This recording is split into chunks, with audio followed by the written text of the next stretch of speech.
পরম প্রেমময় পরমদয়াল শ্রী শ্রী ঠাকুরের রাঙারাতুল চরণে এতক্ষণ যারা নাম অমৃত সুধা পান করলেন, তাদের মানব জীবন শ্রেষ্ঠ জীবনের একমাত্র উদ্দেশ্য ঈশ্বর প্রাপ্তি। তা যেন এ জীবনেই সফল হয়, এই কাতর প্রার্থনা দয়ালের রাঙারাতুল চরণে। শ্রী শ্রী ঠাকুর বলছেন যে বিধির বিধান যে যতটা মেনে চলবে, তার জীবন ততটাই প্রাপ্তির আসন গ্রহণ করবে। অর্থাৎ আমরা ঠাকুরের কথাগুলো যে যতটা পরিপালন করতে পারি, সে ততটাই উন্নত হতে পারি। বিধির বিধান হচ্ছে ঠাকুরের নির্দেশ, নিয়ম। আর এই বিধানের একটি অঙ্গ হলো শাসন এবং বিচার। এই শাসন ও বিচারের আসল উদ্দেশ্যই হচ্ছে প্রতিবিধান করা, প্রতিহিংসা নয়, কিন্তু মানুষের সত্তা যাতে শুদ্ধিতে অনুপ্রাণিত হয়, তার জন্যই বিচার বা শাসনের প্রয়োজন। আর তারই পরিপ্রেক্ষিতে উদ্ভব হয়েছে কোর্ট কাছারি, থানা, জেলখানা, বিচার ব্যবস্থা, শান্তি রক্ষা, পুলিশ বাহিনী। কোনো বিবাদের বা অপরাধের সত্যিকারের প্রতিবিধান করাই হলো বিচার। এই বিচার যারা করেন তাদের বলা হয় বিচারক। শ্রী ঠাকুর আরো একটু স্পষ্ট করে বললেন, বিচারক হলেন ধর্মধিকরণিক। লোকজীবন পরিচর্যায় পরিশুদ্ধির অস্থিবৃদ্ধির হোতাই হলেন ধর্মধিকারণিকগণ। শুধু বিশ্ববিদ্যালয়ের তকমা থাকলেই যে একজন বিচারক হবেন, তার কোনো মানে নেই।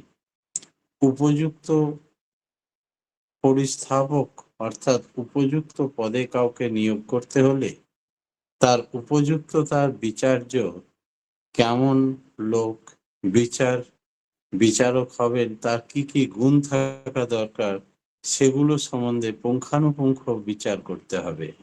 শেষে ঠাকুর বলেন, বিচারক যিনি হবেন, তিনি হবেন সৎ কুল সম্বোধভূত, সুকেন্দ্রিক, শ্রেয়তপা, ধীমান, বিনীত, সামঞ্জস্য বুদ্ধি সম্পন্ন, ওজস্বী, অসৎ নিরোধী হলেও পরিশুদ্ধি প্রাজ্ঞ, বিধায়নী বিনায়ক, সংযত চরিত্র, লোক শিক্ষক, সানুকম্পী, সুসংহত, ব্যক্তি সম্পন্ন এবং বোধিপ্রবণ। এত সব গুণ থাকতে হবে একজন বিচারকের। জনৈক একজন বিচারপতি শ্রী ঠাকুরের কাছে একদিন মাঝে মাঝেই আসতেন।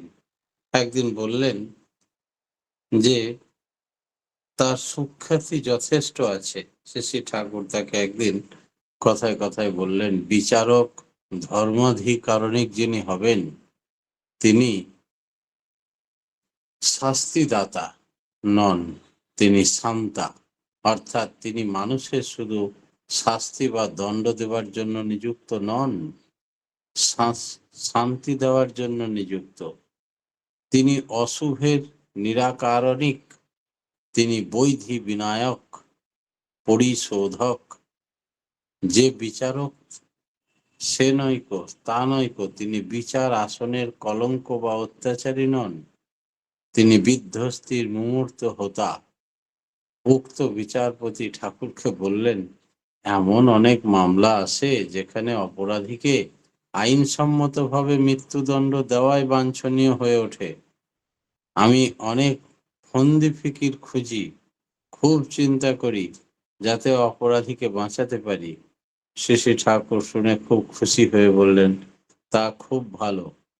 শ্রী ঠাকুর সাধারণত মৃত্যুদণ্ড পছন্দ করতেন না। তিনি বলেন, মৃত্যুর বদলে যে মৃত্যুদণ্ড দিতেই হবে তার কোনো মানে নেই। অর্থাৎ যেখানে বরং যার দ্বারা একটি মানুষ হত হয়েছে তাকে মৃত্যুদণ্ড দিলেই যে ওই মরা মানুষটি বেঁচে উঠবে তা নয়, কিন্তু হত্যাকারীকে যদি সংশোধন করে দেওয়া যায় সেটাই ভালো। ভবিষ্যতে যাতে সে বহু লোকের বাঁচাবার কারণ হয়ে উঠতে পারে, তাই তাকে শুভর পথে চালনা করতে হবে। মৃত্যুদণ্ড সম্বন্ধে বলতে গিয়ে তিনি আরো বললেন, আমার নিজের প্রাণের মতো অন্যের প্রাণের প্রতিও দরদ থাকা চাই বিচারকের। আমার যেমন প্রাণে স্পন্দন আছে, তারও তেমনি প্রাণে স্পন্দন আছে। আমি সেদিকে ধার ধারলাম না, তাই দরদ যেখানে নেই সেখানে প্রাণদণ্ড দুর্বলতার অভিশাপ। এই প্রসঙ্গে রবীন্দ্রনাথ ঠাকুর বলছেন, যেটা ঠাকুর মাঝে মাঝে বলতেন, দণ্ডিতের সাথে দণ্ডদাতা কাঁদে যবে সমান আঘাতে, সর্বশ্রেষ্ঠ সে বিচার। যার তরে প্রাণে কোনো ব্যথা নাহি পায়, তারে দণ্ডদান প্রবলের অত্যাচার। তাই বলে মৃত্যুদণ্ড থাকবে না, তা কি দেশ থেকে তুলে দিতে হবে? তা নয় কিন্তু। যে অপরাধী অপরাধে গণমরণকে আহ্বান করে, যার কথাটাই জনগণের মরণের কারণ, অনুপ্রেরণা যোগায়, এমনতর স্থলে মৃত্যুদণ্ড দণ্ডিত করা যেতে পারে, সেক্ষেত্রেও শ্রী ঠাকুর বলেন, যা তা অন্তত লাখবার চিন্তা করে দেখা উচিত বিচারকের, তারপরে সিদ্ধান্ত আসা উচিত। ভগবান শ্রীরামচন্দ্র স্বীয় হস্তে শাম্বকে বধ করেছিলেন। শাম্বক বর্ণাশ্রম ভেঙেছিল, আরো এমন অপরাধ করেছেন যা জনগণের মরণকে ডেকে এনেছে এবং আরো আনছে। তাকে অনেকবার শ্রীরামচন্দ্র ক্ষমা করেছেন, পরিশেষে উপায়ান্ত না দেখে নিজ হাতে তাকে বধ করেছেন। অনেক আইনজীবী বা ব্যবহারজীবী শ্রী ঠাকুরের কাছে এসেছেন, কেউ কেউ তার শ্রীচরণাশ্রিত হয়ে ধন্য হয়েছেন। ব্যবহারজীবী হওয়ার মানেই শ্রী ঠাকুর বলেন, আপন্ন বা বিপন্ন সমষ্টি সব্যষ্টি গণসমূহের বৈধি আশ্রয় হয়ে ওঠা। দুষ্টকে দোষমুক্ত করায় তাদের কর্ম, আর আশ্রিতকে আপদমুক্ত করায় তাদের ধর্ম। অনেক ব্যবহারজীবী এসে বিভিন্ন মামলার ঘটনা শ্রী ঠাকুরের কাছে গল্পচ্ছলে ব্যক্ত করতেন। শ্রী ঠাকুর তাদের বক্তব্য শুনে এমন সমস্ত কথা বলতেন, যাতে সতই তারা উদ্দীপ্ত হয়ে উঠতেন, বহু বিষয়ে সংকেত পেতেন, আশ্রিত বা বিপন্নকে কেমন করে বাঁচিয়ে তোলা যায় তার নির্দেশ লাভ করে ধন্য হতেন। সুদর্শনধারী ভগবানের উক্তি, সত্যং ভূতহিতং প্রত্যং ন যথার্থ বিভাসনম, যথার্থ কথা সত্য নয়, জনগণের যাতে মঙ্গল হয় তাই প্রকৃত সত্য। ব্যবহারজীবীর প্রশ্ন পরিচালনা যাতে আশ্রিতের পক্ষে শুভ সার্থক করে তোলে, তাই করণীয়। ব্যবহারজীবী যারা, তারা লোক প্রসাদভুক্ত, লোকের ত্রাণ এবং কৃতিত্বই হচ্ছে তাদের সম্বল। ব্যবহারজীবীদের কর্তব্য সম্বন্ধে পরম দয়াল শ্রী ঠাকুর এমন সব কথা বলে গেছেন, যা পড়লে অনেক সময় আলোর সন্ধান পাওয়া যায়। কোনো বিষয়ের বিচার করতে গেলে বিচারকের বিবেচনা প্রয়োজন, এবং বিবেচনা করতে হলে সুসংহত বোধের সন্ধিৎসু পরিচর্যা, নিরপেক্ষ দৃষ্টিভঙ্গির প্রয়োজন।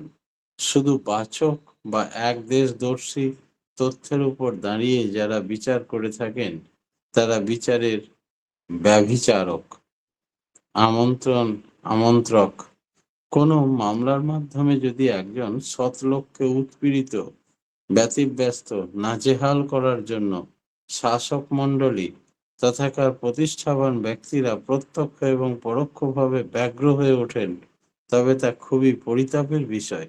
শ্রী ঠাকুর এ সম্বন্ধে বলছেন, ভবিষ্যৎবাণী করে গেছেন, এরূপ হলে সেই দেশ, জনপদ, সাম্রাজ্য অধঃপতের দিকেই ক্ষিপ্র চলৎশীল হয়ে এগোচ্ছে।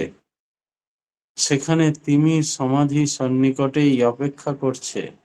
এই সব ক্ষেত্রে সৎলোকের প্রতি শ্রদ্ধা, আত্মপ্রসাদী সেবা বুদ্ধি বাড়িয়ে তুলতে সমুচীন সর্বপ্রকারে চেষ্টা করা শ্রেয়।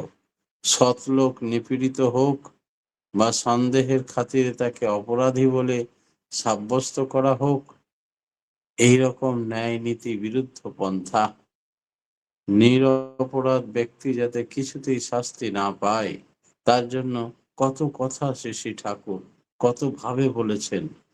আবার আইনের চোখে যেসব লোকই সমান, তা কিন্তু মোটেই নয়। শ্রী ঠাকুর বলেন, এমন একজন ধারণা যে এই ব্যক্তি বা বৈশিষ্ট্য সজ্ঞান জগতে প্রত্যেকটি বৈশিষ্ট্য প্রত্যেকের পৃথক পৃথক। তাই প্রত্যেকের বিচার একই রকম হবে কেন? যেমন কোনো খাদ্য বা আবহাওয়া কারো কাছে পুষ্টিপ্রদ, আবার সেই খাদ্য বা সেই আবহাওয়া অন্যের কাছে বিপজ্জনক হয়ে দাঁড়ায়। তেমনি কোনো দণ্ড বা শাস্তি কারো কাছে সাংঘাতিক হয়ে উঠতে পারে, আবার সেই দণ্ড অন্যের পক্ষে সহজ এবং শুভ হয়ে উঠতে পারে। জীবনীয় এই উপভোগ্য বিচারকের থাকতে হবে। এমন ঘটনাও ব্রিটিশ আমলে ঘটেছে যে কোনো ধর্নাঢ্য জমিদার অপরাধমূলক শাস্তির জন্য ১ পয়সা জরিমানা করা হয়েছে কাউকে। আবার মানির অপমান যেখানে শিরচ্ছেদ তুল্য, তাই তার পক্ষে যথেষ্ট। কাউকে সংশোধনের জন্য ১ বেত্রাঘাতই যথেষ্ট। কারো সেখানে অনেক কঠোর শাস্তির প্রয়োজন। মোট কথা, ব্যষ্টি বৈশিষ্ট্যকে উপলব্ধি করা এবং তদনুযায়ী দণ্ডবিধি প্রয়োগ করা সুবিচারের অন্তর্গত। সেই অনুশাসন বা দণ্ড যার মধ্যে যেমন শুভ সন্দীপনী, তাই প্রয়োগ করতে হবে। তবে এটা মনে রাখতে হবে যে শুধুমাত্র শাস্ত্রী সঙ্গীন বিভিন্ন কঠোর দণ্ডবিধি মানুষকে ভয় বিহ্বল করে তোলে। প্রতিক্রিয়ার সুযোগ সুবিধা তাকে যেন খুঁজতে থাকে। যে কোনো মুহূর্তে নির্যাতনের প্রতিশোধ নেওয়ার জন্য তারা ভয়ঙ্কর বিস্ফোরণশীল হয়ে ওঠে। কারণ শুধুমাত্র শাস্তির মাধ্যমে অপরাধীর অন্তর নির্মল হয়ে ওঠে না, তারা অন্যায় করে, অপরাধ করে, জেলখানায় প্রবেশ করে, আবার ছাড়া পায়, নির্দিষ্ট সময়ে জেল থেকে বের হয়ে আবার অপরাধ করে, পুনরায় জেলখানায় যায়, ধরা পড়ে। যাতে করে জেলখানার পাখি মনে হয়। এরা একবার করে উড়ে যায়, আবার অপরাধ করে। নির্দ্বিধায় এদের সংশোধন হওয়া খুবই শক্ত। এই সব অপরাধীদের অপরাধ অন্তঃসলীলা হয়ে বংশানুক্রমিকভাবে চলতে থাকে। তাই শ্রী ঠাকুর বারবার শাসক এবং শান্তিরক্ষায় হুঁশিয়ার করে বলেছেন, সাবধান শাসক, শান্তিরক্ষক, তোমার শাসন যেন পোষণ তোষণ হারা না হয়, মানুষের সান্ত্বনা সেবা তৃপ্তিকে বিসর্জন না দেয়। শ্রী ঠাকুর জেলখানা এবং কয়েদখানাকে অবরোধাগার নামগুলি পছন্দ করেন না। তিনি বলেন, ওইগুলির নাম হওয়া উচিত সংশোধনী অঙ্গন বা সংশুদ্ধি আগার, অর্থাৎ অপরাধীগণের সংশোধনাগার। পরবর্তীতে আমাদের গুরুভ্রাতা এই জেলখানার নাম পরিবর্তে সংশোধনাগার করেছেন ঠিকই, কিন্তু লোকশিক্ষার সেরকম সুব্যবস্থা এখনো হয়ে ওঠেনি। লোক নির্যাতন অপরাধের নিরামক হতে পারে পরিশুদ্ধ পরিচর্যার বিভিন্ন পন্থা থাকার প্রয়োজন। সেখানে এমনতর কর্ম অনুচর্যা শিক্ষা ব্যবস্থা থাকবে যাতে অপরাধীর অপরাধপ্রবণ প্রবৃত্তি সহজেই নিষ্কৃতি লাভ করতে পারে। তাদের খাদ্য, পরণ, পরিচ্ছদ, অবস্থান, সংশুদ্ধি সমস্তটাই যেন জন্মগত জৈব সংস্কৃতির ব্যতিক্রম হেতু প্রকৃতিগতভাবেই তাদের অপরাধ প্রবণতা উদ্বিগ্ন হয়ে ওঠে, তারা প্রায়ই সংশুদ্ধ হয়ে উঠতে পারে। দয়াল ঠাকুর এই সম্বন্ধে বলছেন, তাদেরকে অবস্থামাফিক বিহিত ব্যবস্থা এমন ব্যাপৃত রাখতে হবে যাতে ওই কার্যত প্রবৃত্তি চর্চার ফুরসতি না পায়। শাসন সংস্থা এমনতর ব্যবস্থা করা উচিত যাতে সুপ্রজনন অভিজ্ঞ দৃষ্টি নিয়ে সমাজ হতে এরকম জন্ম একদম অপসারিত হতে পারে। মোট কথা, সংশোধনপূর্ণ শাসন বিহিত ব্যবস্থায় অসৎ থেকে শুদ্ধ করে তুলতে পারে। বিধানের পরিপূরণে দয়াল শ্রী ঠাকুর বিধান বিনায়ক গ্রন্থে এই সম্বন্ধে বিস্তারিত বলেছেন। যে কয়েদি বা আসামিদের নিয়ম নীতি আচার বিচার শাসন শান্তিরক্ষা কোর্ট কাছারি সংস্কৃতি আগার শাসন মন্ত্রী নেতা রাষ্ট্রনীতি এগুলো কেমন হবে সব সম্বন্ধে ঠাকুর বিস্তারিত বলেছেন। সকলের মূলেই হচ্ছে মানুষ, আর মানুষকে হতে হবে খাঁটি মানুষ। খাঁটি মানুষ মানে ইষ্টপ্রাণ মানুষ, ইষ্টপ্রাণ মানুষ মানে আদর্শ কেন্দ্রিক মানুষ। আদর্শ ব্যক্তিত্বের অনুশীলনে দেশ এবং দশ সমাজ ও রাষ্ট্রের ব্যষ্টি ও সমষ্টি জাতি বর্ণ নির্বিশেষে সকলের বাস্তব কল্যাণ এবং পরমার্থ লাভের একমাত্র পরম পন্থা। শ্রী ঠাকুর বললেন ইষ্টকর্ম মানে প্রত্যেকের কল্যাণ কর্ম, আর প্রত্যেকের কল্যাণ কর্ম মানে আমার মাথায় ইষ্ট বা ঠাকুর বা তার আদর্শ যদি মাথায় থাকে, তো যে কর্মে আমি লিপ্ত থাকি না কেন সেই সমস্ত কর্ম ইষ্টময় কল্যাণময় হয়ে উঠবে। তাই সৎসঙ্গীদের প্রতি ঠাকুরের এই আহ্বান, তোমরা ইষ্টকর্মে লিপ্ত হও এবং ইষ্টময় করে তোলো এই ভর দুনিয়ার সব কিছুকে। এই বলে আজকের মতো আমি আমার ক্ষুদ্র বক্তব্য এখানেই শেষ করলাম। জয় গুরু। জয় গুরু দাদা, খুব সুন্দর আছে আলোচনা শুনলাম যে বিধির বিধান আমরা যতটা মেনে চলবো ততটাই উন্নত হতে পারবো। তাই বিধানের একটি অঙ্গ শাসন ব্যবস্থা, শাসন ও বিচার। বিচারক হলেন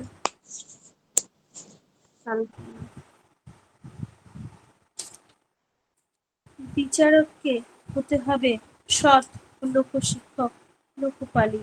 তিনি শান্তির দাতা। বিচারকের নিজের প্রাণের মতো অপরের প্রাণের কথা ভাবতে হবে মৃত্যুদণ্ড দেওয়ার আগে। আর দুষ্টকে দোষমুক্ত করাই ধর্ম, আশ্রিতকে আশ্রয় দান করাই ধর্ম, জনগণের যাতে মঙ্গল হয় তাই ধর্ম। সৎ লোকের বা নিরপরাধী ব্যক্তি যাতে কোনো কিছুর জন্য শাস্তি না পান তা লক্ষ্য রাখতে হবে বিচারককে।